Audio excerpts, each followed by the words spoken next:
Hello everyone, আজকের এই ভিডিওতে তোমাদের সাথে শেয়ার করছি আমাদের বাড়ির জামাই ষষ্ঠীর মেনু। দিনটা ছিল শনিবার, তাই আমাদের বাড়িতে জামাই ষষ্ঠীর মেনুতে ছিল পুরোটাই নিরামিষ থালি। অনেকেই বাড়ির জামাই ষষ্ঠীর মেনু তোমরা দেখতে ভালোবাসো, তাই ভাবলাম আমাদের বাড়ির জামাই ষষ্ঠীর নিরামিষ থালিটাও তোমাদের সঙ্গে শেয়ার করি।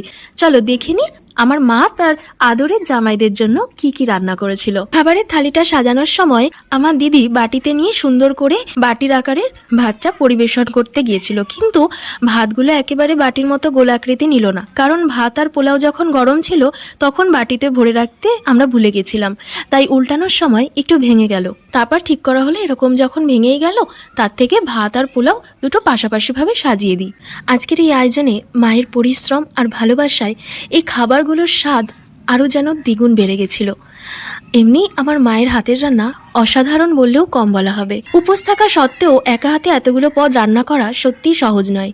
মায়ের হাতের রান্নার স্বাদ আর মায়ের ভালোবাসা দুটোই ভাষায় প্রকাশ করা যায় না। তোমরা কমেন্টে জানিও জামাই ষষ্ঠীতে তোমাদের বাড়িতে কি কি রান্না হয়েছিল। এবার মেনুগুলো তোমাদেরকে বলি। প্রথমে ছিল ভেজিটেবিল কাটলেট, সস, সাদা ভাত, লেবু, ভেজ ডাল, ঝুড়ো আলু ভাজা, পটল দোরমা, ছানার কোপ্তা, পোলাও, আলুর দম, চাটনি, পাঁপড়, মিষ্টি, দই, সন্দেশ, সবকিছু। এখানে মিষ্টিগুলো আমরা প্যাকেট ধরেই রেখেছিলাম, তবে আরো মিষ্টি ছিল, এখানে রাখার জায়গা হয়নি। আর সবশেষে মিষ্টি পানও কিন্তু ছিল। ভিডিওটা যদি ভালো লাগে তাহলে অবশ্যই একটা লাইক করবে, চ্যানেলটা সাবস্ক্রাইব করবে, আর এমন আরো ঘরোয়া ব্লগ দেখার জন্য পাশে থাকবে। দেখা হবে পরের ভিডিওতে। ভিডিওটি দেখার জন্য তোমাদের সকলকে ধন্যবাদ।